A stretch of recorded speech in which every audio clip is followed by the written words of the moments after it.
বন্ধুরা, আপনারা বাচ্চাদের বায়না মেটাতে এইরকম মাজার বোতল কিনে দেন দোকান থেকে, কিন্তু আর কিনবেন না।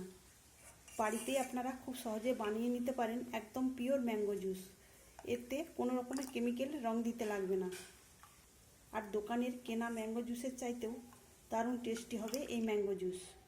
আপনারা বাড়িতে এই ম্যাঙ্গো জুস বানিয়ে খালি বোতলে এইরকমভাবে ভরে নিয়ে নর্মাল ফ্রিজে রেখে দিয়ে বাচ্চাদের বায়না মেটানোর জন্য সময়ে বার করে দিতে পারবেন। তাহলে আর দোকান থেকে কিনে খাওয়ারই প্রশ্ন আসবে না। আর আজকে আমি কিভাবে এই ম্যাঙ্গো জুস বা মাজা বাড়িতে বানিয়ে নিলাম, আপনারা ভিডিওটা প্রথম থেকে শেষ পর্যন্ত দেখতে থাকুন। ভালো লাগলে একটা লাইক দেবেন।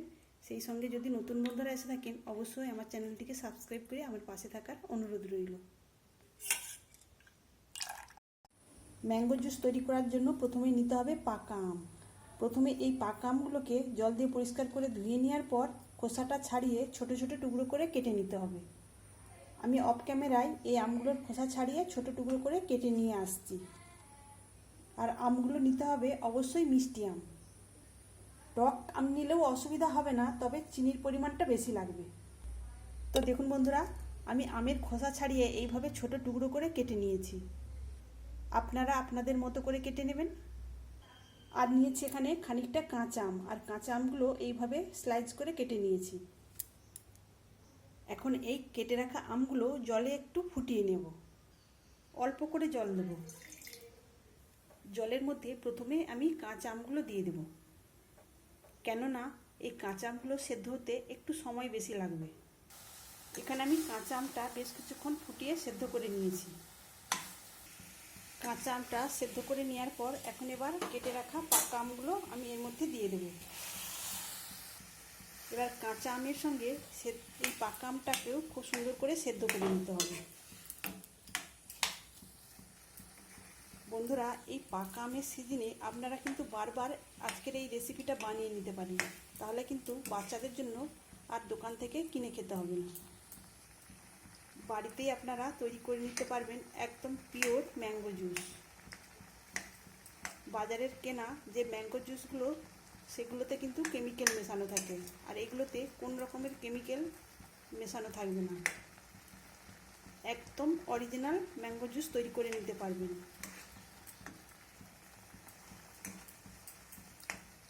এই পাকা আমগুলো খুব সুন্দর করে সেদ্ধ হয়ে যাওয়ার পর এগুলো আমি এই কড়াইয়ের মধ্যেই এই হাতার সাহায্যে ম্যাশ করে নেব। তবে আপনারা এই সেদ্ধ আমকে মিক্সিতেও পেস্ট করে নিতে পারেন, তবে আমার মনে হয় সেটা করার আর প্রয়োজন হবে না। এই হাতার সাহায্যেই সুন্দর করে ম্যাশ করা হয়ে যাবে, যেহেতু এগুলো পাকা আম। আমি এরকম একটা মেশারের সাহায্যে এই আমটাকে এইভাবে ম্যাশ করে নেব। পাকা আমটাকে মিনিট 3-4 এইভাবে ফুটিয়ে নিলেই সুন্দরভাবে সেদ্ধ হয়ে যাবে। সম্পূর্ণ পাকা আমটা আমি এইভাবে ম্যাশ করে নিয়েছি। এখন আমি গ্যাসটাকে অফ করে দেব। এখন এই আমটাকে আমি একটা পাত্রে ঢেলে নেব ঠান্ডা করার জন্য।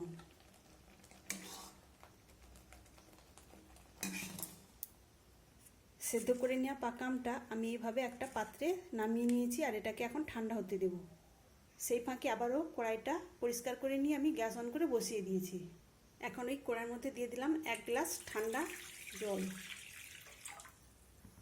তবে আপনারা পাকা আম কতটা পরিমাণে নেবেন সেই মতোই জলের পরিমাণটা দেবেন। এখন দিয়ে দিলাম আমি 150 গ্রাম চিনি। তবে আমটা কেমন মিষ্টি হবে তার উপরেই এই চিনির পরিমাণটা দেওয়া নির্ভর করছে। যেহেতু এখানে আমার আমটা নিয়েছি সেটা মিষ্টি ভীষণ, তাই আমি 150 গ্রামের মতো চিনি দিলাম। তবে আম যদি ভীষণ টক হয় তাহলে চিনি কিন্তু বেশি পরিমাণে লাগবে। এখন এই জলের সঙ্গে চিনিটা মিশে যাওয়া পর্যন্ত অপেক্ষা করতে হবে।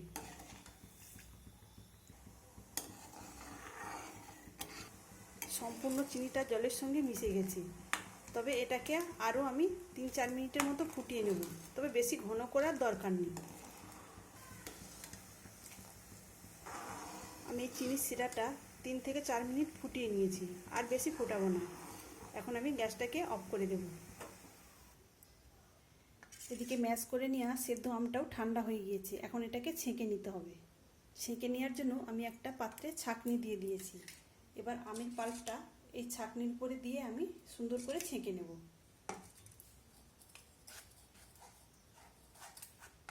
এইভাবে ছাঁকনিতে ছেঁকে নিলে খুব সুন্দরভাবে আমের জুসটা বেরিয়ে আসবে, আর যে ছিবড়াগুলো থাকবে সেটা কিন্তু এই ছাঁকনির উপরে রয়ে যাবে। দেখুন বন্ধুরা কত সুন্দরভাবে আমের জুসটা বেরিয়ে এসেছে, আর ছিবড়াগুলো এটা আলাদা হয়ে গিয়েছে। এখন এটাকে ফেলে দেব, বাকিটা একই রকমভাবে ছেঁকে নেব। তো দেখুন বন্ধুরা আমি সম্পূর্ণ জুসটা এইভাবে বার করে নিয়েছি, আর এটা এখন খুব ঘন রয়েছে। আমি যে চিনি সিরাটা তৈরি করে রেখেছিলাম সেটা এখন আমি এর মধ্যে দিয়ে দেব। তো দেখুন বন্ধুরা এইভাবে কত সুন্দর ম্যাঙ্গো জুস বাড়িতে বানানো হয়ে গেল। আর আপনারা যে দোকান থেকে ম্যাঙ্গো জুস কিনেন সেটা কিন্তু কেমিক্যাল রং মেশানো থাকে, আর এটাতে কোনো কালারও মেশানোর প্রয়োজন হলো না। এটাকে এখন ঠান্ডা করে নিয়ে খেতে কিন্তু দারুণ লাগবে। আপনারা তো বাচ্চাদের জন্য এরকম মাজা কিনে দেন, সেই খালি বোতল থাকলে এটাতে ভরে রাখলে বুঝতেই পারবে না যে এটা বাড়িতে বানানো। তবে এটা এরকম অবস্থাতেই ভালো লাগবে, এর থেকে আর বেশি পাতলা করার দরকার নেই। তো দেখুন বন্ধুরা আমি এইভাবে একটা খালি বোতলে ভরে নিয়েছি, আর এটা দেখে কি মনে হচ্ছে এটা বাড়িতে বানানো।